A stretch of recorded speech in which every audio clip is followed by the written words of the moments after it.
Hey, you know who it is, man. It's your boy Wall Street Shooter, and I'm checking in for the gang. Hey, it's been a while since I did one of these. I know, gang. I know. I'm going to get better. I swear. I promise. Life, bro. You gotta understand life, man. Wall Street got kids, got wife, life. You feel me? But hey, I got some bangers on deck, man. I'm about to feed the streets, man. You know, some DJ drama type stuff. If you're familiar with the DJ drama, the drama king, the mixtape guy from Atlanta, Georgia. Well, from Philly, but he lives in Atlanta. He feeds the streets. Anyways, enough of that, man. Let's talk about the trades that I've been in. Tesla. Now, if you're in the Discord, I notified the Discord about 2 weeks ago that I was taking 2 weeks off.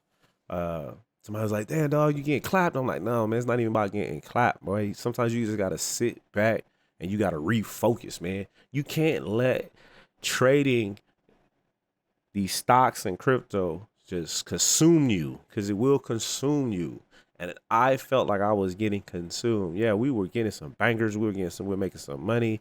And sometimes, you thinking like, man, I don't want to take a break while I'm winning. But what happens when you get consumed, you get foggy, right? And what happens in a fog? You can't see what's in front of you, right? You know what's going on around you in a small degree, but you can't see what's in front of you. So sometimes you got to step back, let that fog clear. And I felt like I was getting foggy. I didn't want to overtrade and lose my earnings and stuff like that. So I needed to kind of step back, refocus, and just kind of like, settle back, man. It's almost like being humbled, right? You win it too much, man. You kind of lose that feeling of being grounded or being humble. So I just wanted to take a step back voluntarily. You know what I'm saying? I just wanted to volunteer my to sit down on my hands, and just kind of just like, play the back seat and just relax a little bit. If you were still in the Discord, I was still feeding y'all with information. Definitely got some videos as far as like how to buy the dip, supply and demand, et cetera, et cetera. Just educational videos that are definitely releasing in the Discord as well too. So if you're not in the Discord, the link's in the bio. Or definitely follow me on my social pages, IG, TikTok, and YouTube Shorts. I do a lot of YouTube Shorts. It's a little bit easier just to kind of get out that quick information. So definitely follow up those pages. But yeah, I literally did not trade. You know what I'm saying? I did not take any trades for that 2 weeks. I took my first trade on Monday. I'm capped. I took a trade on Friday. I got into a Tesla puts, and those paid off yesterday. And I kept a runner, which paid off even more today. So we definitely up on Tesla puts. And so that's why I kind of want to talk to you about. I've been kind of swing trading. Been hella busy with life. Haven't got in there and just really knocked out any type of scalping or any day trading. Except today I did get a day trading, and I'll talk about that trade in this video as well too. So we're going to talk about two trades. Tesla, which was a swing, and the reason why I got into this swing and what I was seeing at the swing. As you can see, I'm looking at, this is the daily chart right up here, daily chart, Tesla. As you can see, man, Tesla is just pretty much like bounced, just crazy bounce right here at 525, pull back and retest this demand zone that it created. It just pretty much just went on a nice little run with everybody else, right? And then we started creating this falling wedge here, also known as a bull flag. But what made me want to get into some puts as I zoom in is that this demand zone right here. And we're at this demand zone, us hitting this bottom of this flag, and just overall market sentiment. I always talk about market sentiment. You got to know what's going on in the market.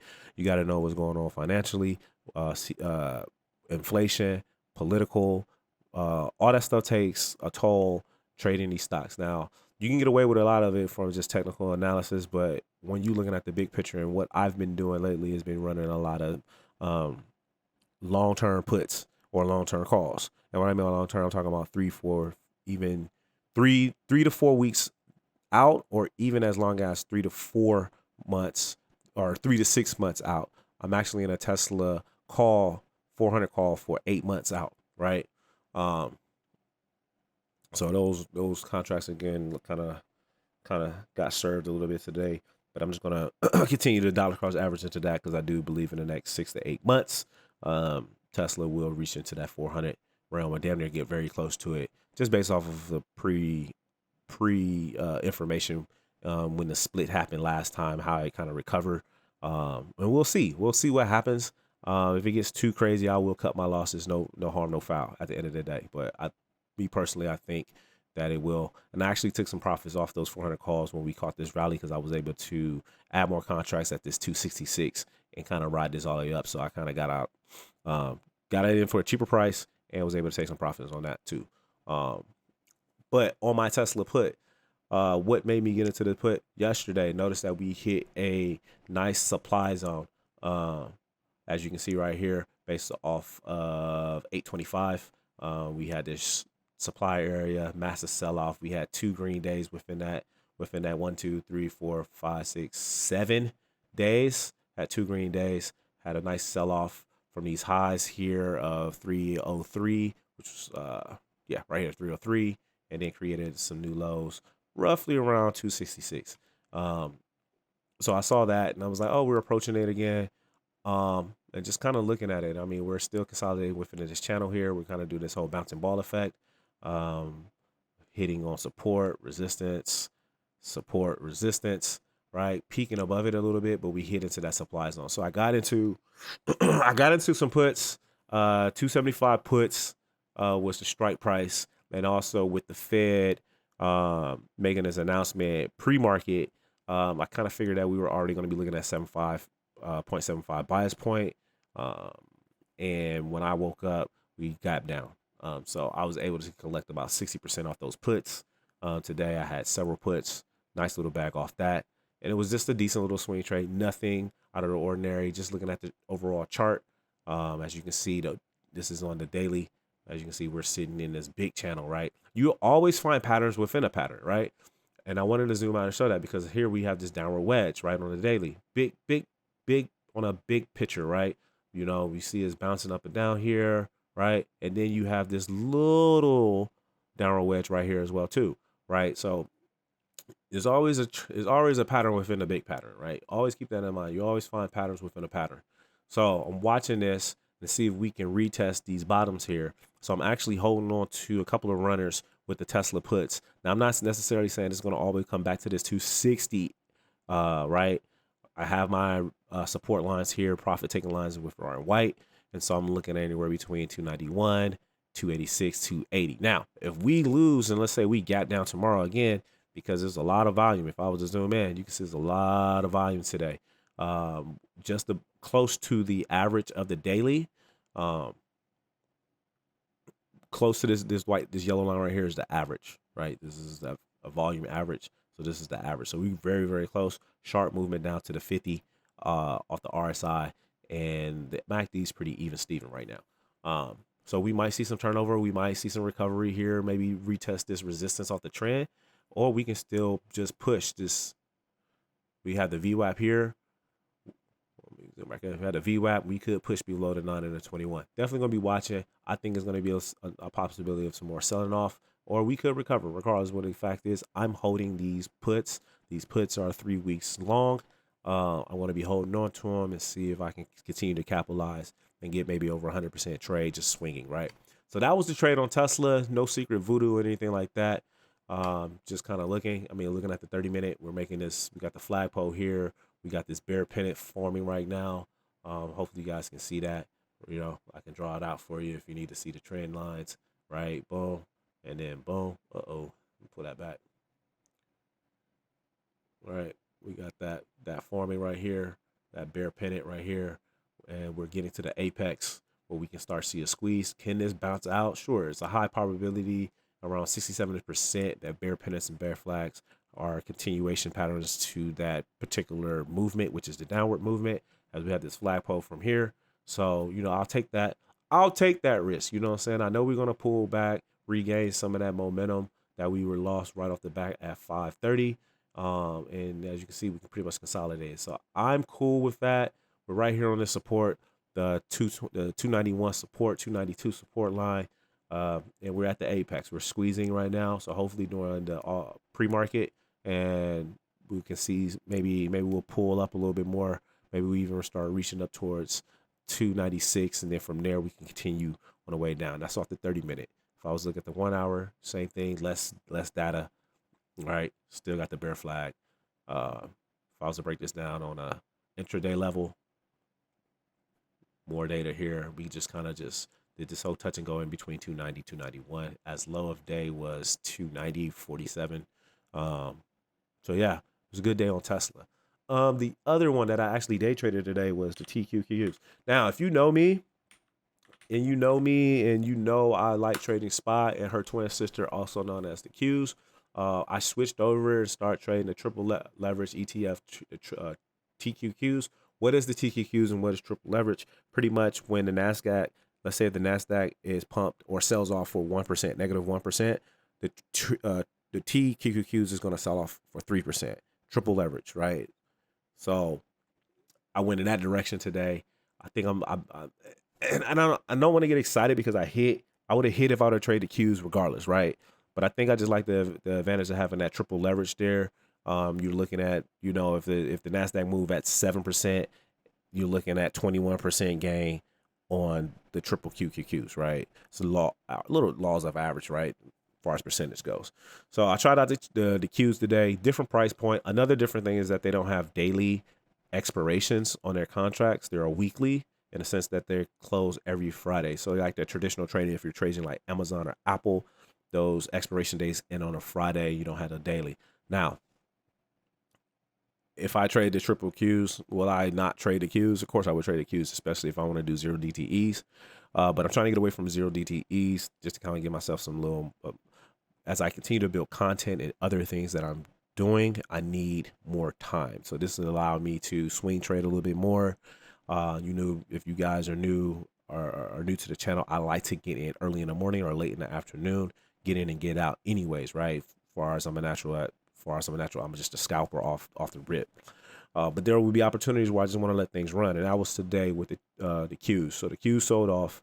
I actually got into this play at about, here, let me change this to,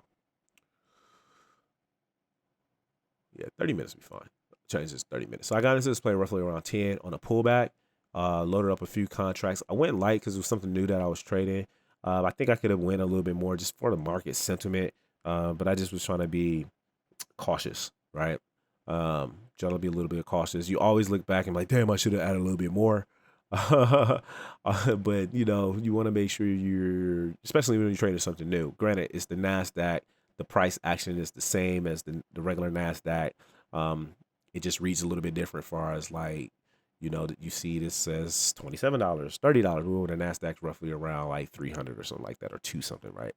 But the price action and everything how it moves is identical, right? And let me show you guys. So we got the Nasdaq, regular Nasdaq here, right? I'll pull up to you the TQs here. T triple Q. Pull it up here. 5-minute chart. Let's go to 30 minutes so we can kind of see everything. Well, as you can see, same price action, right? Same price action. Same old. All right. So yeah, got it in on the 10 o'clock trade. And I just let this thing roll out. Right now, I'm up over 200%. I took some profits before end of the day, just in case we have, we always want to lock in those profits. I left a couple of runners, kind of see what we look like. If I look at the 1 hour chart, I like what I'm seeing here. I like that the VWAP just crossed over to 9.2. We're creating a bear flag right here off aftermarket off the 1 hour. So I'm liking that. Hopefully we can maintain that.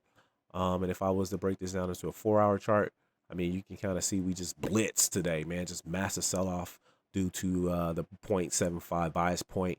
But the Fed told us it's not going to be pretty. And I've been speaking on it for a minute that it's going to get worse before it get good. Like if you just, and I'm not being negative Nancy, but at the end of the day, we trade options. So we have the ability to make money on the downward or the upward. Excuse me. So I'm not trying to be negative Nancy for those and anybody on here long term. If you're a long-term investor and your portfolio is getting clapped, you might want to learn how to do options. I actually teach a class to teach you how to get money on the down and on the up. So you can kind of leverage your account. So when your long terms are getting smacked, because my long terms are getting smacked as well too, but I'm able to make money and make tenfold what I have sitting in my long term based off of option trading. So if you want to learn that, links in the bio, or you can just join the Discord. We talk about it all the time. Daily chart, major gap down, right? The Qs, SPY do awesome. do awesome job when it comes to filling this gap. Now, what I'm looking at, and I love the fact that this chart is clean. Now, I trade off my iPad and my iPhone when I'm not by my PC, and I'm on my PC right now, so that's why this chart is very naked. But it just coming off of this, like I'm looking at, boom, I'm looking at the support right here. That's one of the main reasons why I took some profits, because we had this previous demand zone here. What do you mean demand zone? This is where the buyer stepped in, right around here. Change that color. Please don't do that cringy color thing. Please, please, please, please, please, please, please, please. I'll just do here. Boom. All right, so I took some profits here because we're re-entering in this previous demand zone from 9.6, where we had institutional money come in and had this nice price action pump here. So I got in here, and this could be the start of a double bottom. And I've been talking about that lately in the Discord when I saw this spike run up, and I was like, man, it looking like we might be creating a double bottom. It's not confirmed. We'll see what happens if we get some relief and start making this full W here. We'll see what happens, right? But we have our second bottom, right at the same point, right here at 25.45 and roughly like 25.48, right? So it's not perfect, but we got our second bottom if we continue to double bottom. Or as you can see, based off this daily chart, we've rejected this 50 RSI in a strong manner. And as you can see, our volume is very above the volume average on a daily. So we could continue to move down into these different zones. Now, what do I see? Let's just look on a long-term effect. I have a demand zone here, right? Between 22.12 and 23.18 and 21.13. That had got retested. So let's go ahead and mark that bad boy. I like to do wick to wick sometimes, just depending on what your risk tolerance is, right? Change that color. Bada boom, boom, right? So we got this previous right here, this previous demand zone. We had it tested here, bounce, somewhat of a test, and just kind of like did this whole little recovery thing, right? Upward. So if we break this, which it's a possibility, this is a strong candle. I don't know if you guys understand how strong this candle is right here. We can continue and break this and get into these 24, 23, 22 area. I'm not saying it's going to happen, but it's a strong possibility just based off that one candle. If you look at the size of this candle here, right, with the same amount of value as far as average go, you can see we continue. Now, it could do this where we have a light sell-off day and continue to sell off just throughout the day. That is just a possibility, but it's a strong candle. Be aware of that. Strong candle here still has some downside. Continue, right? This is the reason why I'm doing long-term playouts and just letting the money stack up and letting it build. I am still scalping when I can get in there and scalp, try to get some opening range type scalps. But I just been kind of just tinkering with, more swing trading and definitely plotting my supply and demand zones and kind of playing it off of there and just kind of see what happens. So those were my, I guess you can call it 2 trades of the day. Again, TQQs got in at 10, rolled all the way down for a nice 200%, left some runners from there. And yeah, man, gonna be looking at more of this. My watch list. This is my watch list. Mine is this nvda one, Tesla, TQQs, nvidia, and SPY actually. Let me go here. Personal. So I need to update this on my desktop. So yeah, no more VIX. VIX and I was looking at for volatility. Going to keep those in there, but Tesla, SPY, TQQs, and nvidia. Amazon no longer trading that per se. So yeah, you see we flagging right here too. You see that? Boop. So let's see if we can continue down, man. We'll find out in the pre-market. Pre-market is gonna tell us a lot. Don't like to get too excited after market. We'll see what's popping when the pre-market hit, and I'll be up for that. Always wake up an hour before the pre-market. Check your levels. It's very important. So it kind of like help you plan. Later on tonight, I'll sit here and look at my highs and lows, break down my my demand zones off the hour and 30-minute all the way down to the 5. Just in case if I decide if I want to scalp in the morning, I'll have those supply and demands set up. If you out in the Discord and want to get in the Discord and learn more about trading, just the technicals and fundamental stuff, technical analysis and the fundamental analysis and how we tie those two together to come up with the plays or just coming in and out of plays, you're more than welcome to join the Discord. Hopefully, You bring good energy.